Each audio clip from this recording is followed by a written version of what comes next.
Adora became obsessed with the idea of gaining weight, believing it was the only way she would ever be accepted. She began to eat far more than her body needed, forcing herself to consume large portions of yam, fufu, and palm oil stew at every meal. She would sit in front of a mountain of food, sweating as she shoved spoonful after spoonful into her mouth, determined to transform her into something that would please the village's eyes. Yet, no matter how much she ate, the weight never seemed to come. Umozala was a place like no other, a village where all the women were fat and robust except one maiden. In this peaceful paradise, every woman carried her weight with pride, moving through life with the assurance that her appearance pleased both her ancestors and her future in-laws. This belief had been passed down from generations, unchallenged, until the day a peculiar child was born to Nneka and Obinna. Nneka and Obinna were well respected in the village, known for their kindness and generosity. When Nneka became pregnant, the entire village was excited. Her pregnancy was smooth, and when the time came, Nneka gave birth to a baby girl that they named Adora. But as the midwife held up the baby for all to see, a hush fell over the room. Adora was not like the other babies. She was small, her limbs delicate, and her cheeks lacking the usual chubbiness that the village midwives loved to see. A murmur spread through the room, and some of the older women exchanged concerned glances. "Is she ill?" someone whispered, but the midwife quickly reassured them, saying, "She is healthy, just different. The gods have their plans." Nneka and Obinna loved their daughter dearly and raised her with all the care in the world. But as Adora grew, it became evident that she was not like the other children. While the other girls began to develop rounded cheeks and fuller frames, Adora remained slender, her figure almost ethereal. She had an inner light that shone through her eyes, a light that made her seem like she belonged to another world. From the moment Adora could walk, she became the subject of whispers and gossip. The other children would point at her, giggling and calling her either the stick or the slim one. She tried to join their games, but they often excluded her. Whenever she tried to dance during their mating ceremonies, the other girls would laugh and say, "Your legs are too thin for the dance. Go and play with the boys." Adora's heart was heavy with loneliness. She would often retreat to the quiet fields at the edge of the village, where she could cry in peace. Her parents noticed her sadness and tried to comfort her. "You are special, Adora," her mother would say. "Gods have given you a beauty that is all your own. One day, you will understand why you are the way you are. They will always come forth." But these few words did little to ease Adora's pain. She felt like an outcast in her own village. One day, after another round of taunts from the other girls, she ran to the riverbank and cried until her eyes were sore. As she sat there, an old woman approached her. It was Mama Chinyere, the village healer, known for her wisdom and mysterious ways. "Why do you cry, little one?" Mama Chinyere asked gently. "I am not like the others. I am not beautiful like them. I am too thin, too different," Adora replied, her voice breaking. Mama Chinyere smiled and sat beside her. "Listen, child," she began. "The gods do not make mistakes. Every leaf, every tree, and every person has a purpose. Your difference is your strength. One day, the world will see what makes you special." Adora listened, comforted by the old woman's words, but doubt still clouded her heart. The constant mockery ate away at her confidence. Adora became obsessed with the idea of gaining weight, believing it was the only way she would ever be accepted. She began to eat far more than her body needed, forcing herself to consume large portions of yam, fufu, and palm oil stew at every meal. She would sit in front of a mountain of food, sweating as she shoved spoonful after spoonful into her mouth, determined to transform her body into something that would please the village's eyes. Yet, no matter how much she ate, the weight never seemed to come. Her body remained lean, refusing to conform to the ideal shape everyone expected. In her desperation, she turned to the other maidens, who, despite their taunts, took pity on her. They whispered to her of herbal concoctions passed down by their mothers, secret potions that could supposedly help a maiden gain weight quickly. Desperate and naive, Adora agreed to try these concoctions. Each day she would drink a new mixture, choking down the bitter taste, clinging to the hope that this one finally would work. One of the girls, Chioma, gave her a particular potent mixture, swearing it had helped her cousin gain weight in just a month. "Drink it 3 times a day," Chioma advised. "You will see a difference soon. Just keep at it," she added. Adora did as she was told. She drank the concoction religiously, ignoring the nausea that often followed. She felt her stomach twist and cramp painfully, but she convinced herself that this was just a side effect, a proof that the potion was working. She became weaker with each passing day, her skin growing pale, but she persisted. The desire to be accepted, to be seen as beautiful, pushed her to endure the discomfort. One morning, Adora woke up feeling faint, her head spinning. Her body was drenched in sweat and she could barely stand. Determined to keep going, she forced herself to drink another dose of the concoction. But as soon as she touched her lips, a sharp pain shot through her abdomen. She collapsed to the ground, clutching her stomach, her breath coming in heavy gulps.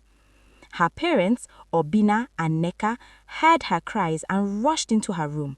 They found her writhing in pain, her face pale and her lips blue. Neka screamed for help, and within minutes, the neighbors had gathered outside their small hut. Mama Chinyere, the village healer, pushed her way through the crowd and knelt beside Adora. "What has she taken?" Mama Chinyere asked urgently.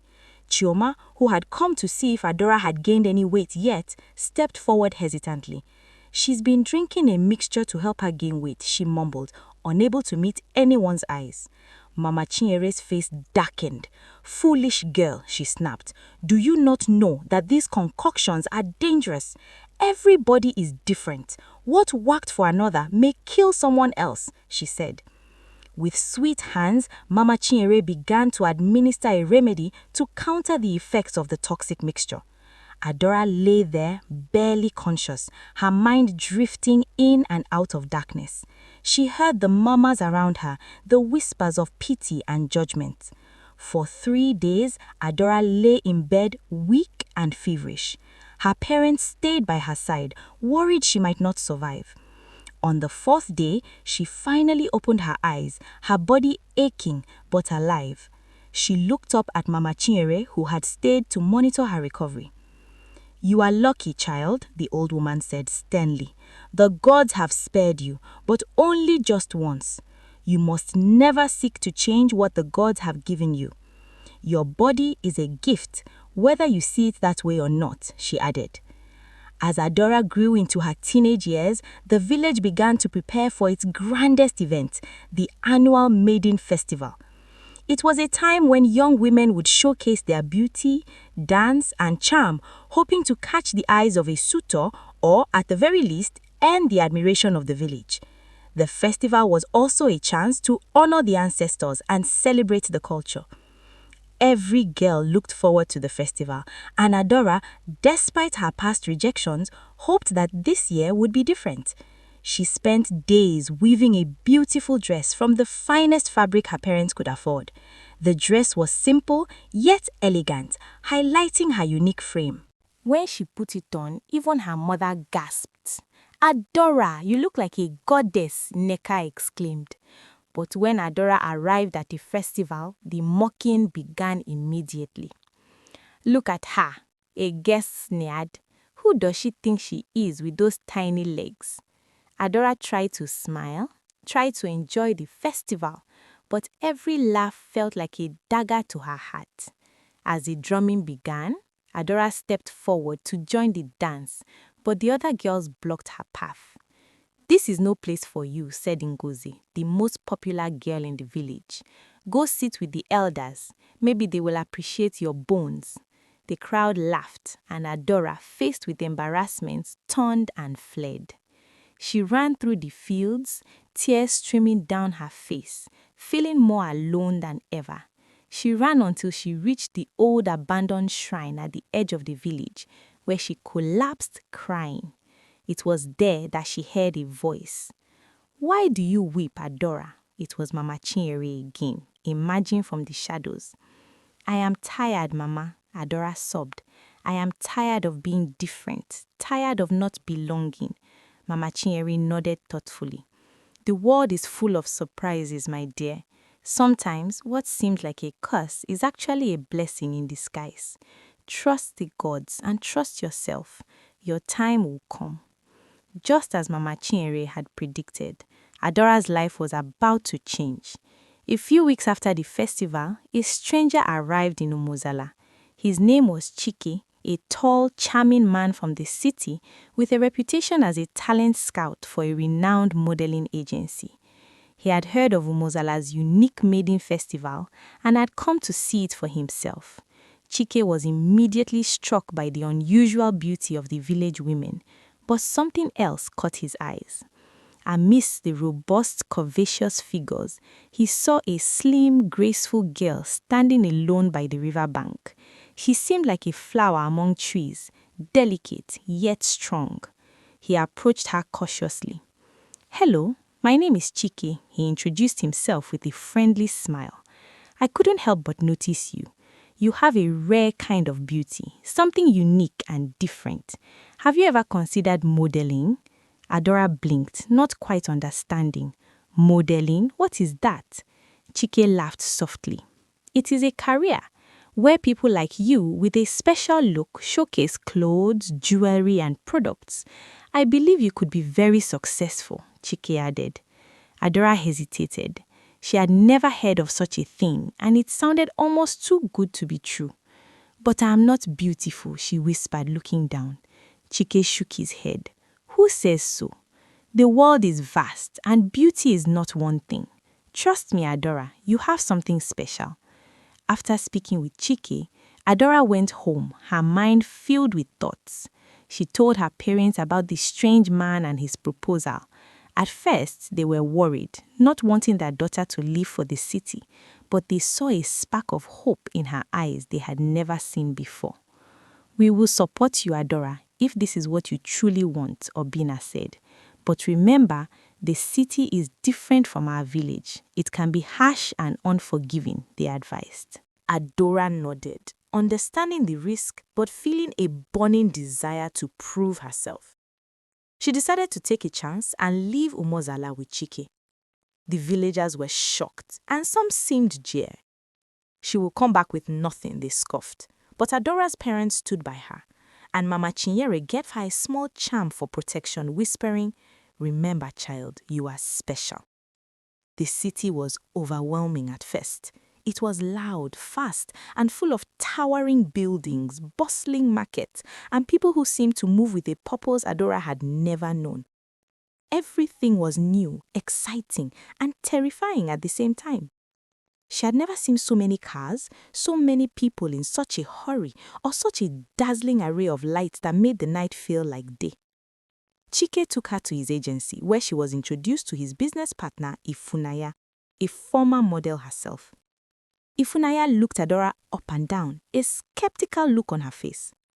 "Are you sure about this one, Chike?" she asked, raising an eyebrow. "She doesn't look like the usual girls we work with." Chike smiled. "That's exactly why I'm sure. She has a different kind of beauty, a freshness that the industry needs right now. Trust me, Ifunaya, there is something special about her," Chike advised. Ifunaya signed, but agreed to give Adora a chance. They started with training, teaching her how to walk, pose, and present herself in front of a camera. The first few weeks were difficult. Adora struggled with her confidence, often feeling like she didn't belong. The city girls with their tall heels and perfect hair would glance at her and whisper, mocking her awkwardness. But Chike was patient, encouraging her every step of the way. "You are doing great, Adora," he would say. "Just be yourself. Let your uniqueness shine." Gradually, she began to find her rhythm. Her walk became more confident, her poses more natural, and soon she started catching the attention of photographers and designers. One day during a photo shoot, a well-known fashion designer, Mrs. Akintola, stopped by the agency. She was looking for fresh faces for her new collection. As she walked through the studio, her eyes fell on Adora, who was shyly preparing for her turn in front of the camera. "Who is that?" Mrs. Akintola asked, pointing to Adora. "Oh, that's our new girl from the village," Ifunaya replied dismissively. "She's still learning the ropes." Mrs. Akintola seemed intrigued. "Let her step forward," she instructed. When Adora came closer, Mrs. Akintola smiled. "There is something different about you, child," she said. "You have a raw, untamed quality. I want you to model my new collection." Adora was stunned, hardly believed her ears. This was the chance she had been waiting for. She nervously accepted, and within days, she was thrust into the spotlight at one of the biggest fashion shows. As she walked down the runway wearing one of Mrs. Akintola's designs, the audience gasped. Her grace, her natural poise, her unique beauty captivated them. The next day, her face was all over the newspaper and social media. She was praised for her refreshing look and quickly became the talk of town. Offers started pouring in, and Adora was soon modeling for top designers and brands. The girl from Umozala was now a sensation in the city. Adora's fame grew, and with it came new challenges.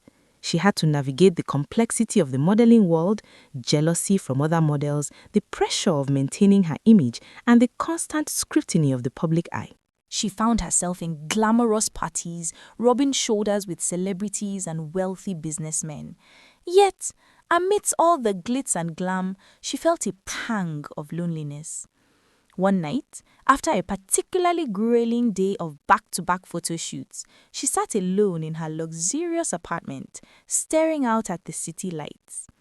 Despite all her success, she felt a void. She missed her village, her parents, the simplicity of life in Umozala, and even the laughter of the children who used to tease her. Her thoughts were interrupted by a knock on the door. It was Chiki, who had noticed her recent melancholia. "Adora, are you okay?" he asked, consigned in his voice. Adora sighed. "I am grateful for everything, but sometimes I feel like I don't belong here.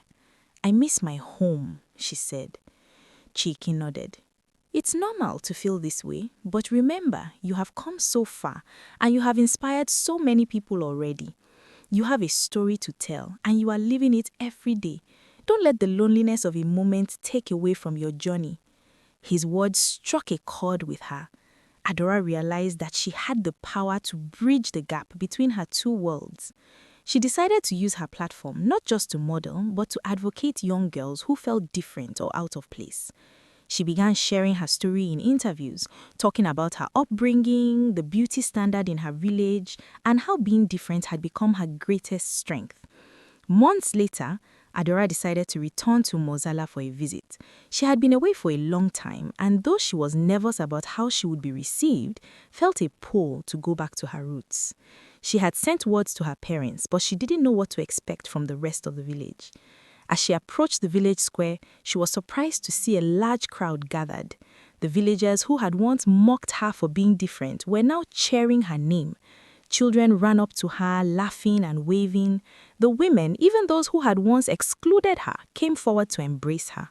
Obina and Neka, her parents, stood at the front, tears of pride in their eyes. Mama Chingere was there too, smiling with satisfaction. "See, child," she whispered. "Didn't I tell you that the gods have their plans?" she said. Adora hugged her parents tightly, feeling a wave of love and acceptance wash over her. The village elders invited her to speak, and with a steady heart, she stood before them. "I left this village feeling like I didn't belong," she began, her voice scurrying across the square. "But the truth is, every one of us is unique, and our differences are what makes us beautiful. I have learned that beauty is not just about how we look, but about how we feel about ourselves. No one should ever be judged or made to feel less for being different." Her words struck a chord with the villagers, and many nodded in agreement. They saw her not just as Adora, the slim girl who had left for the city, but as a symbol of courage, determination, and self-love. Adora's return brought a new wave of change in Umozala. Her story had gone viral, and the village began attracting visitors from far and wide, eager to see the place that had bettered a city model. More importantly, Adora's journey inspired many in the village to rethink their standards of beauty and success. The village women began celebrating their own unique attributes, and the young girls who had once teased Adora now looked up to her as a role model. Even Ngozi, the girl who had mocked her at the maiden festival, approached her with tears in her eyes. "I am sorry, Adora," she confessed. "I was wrong to judge you. You have shown us what true beauty is." Adora smiled and embraced her. "We all learn in our own time," she replied warmly. Before leaving Umozala, Adora decided to give back to her community. She used her earnings to build a community arts and learning center where young girls and boys could learn skills like modeling, photography, and even public speaking. She wanted them to have opportunities like she had never dreamt of. She named the center Mama Chinyere's Wisdom House in honor of the old healer who first helped her see her worth. The center quickly became a hub of activity, a place where young people found a sense of purpose and belonging.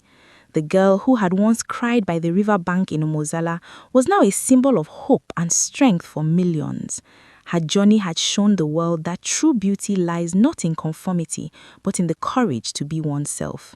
Thank you so much for watching. Please like and leave a comment letting us know what you think about the story. Kindly subscribe if you are yet to do so. Up until next time, bye for now.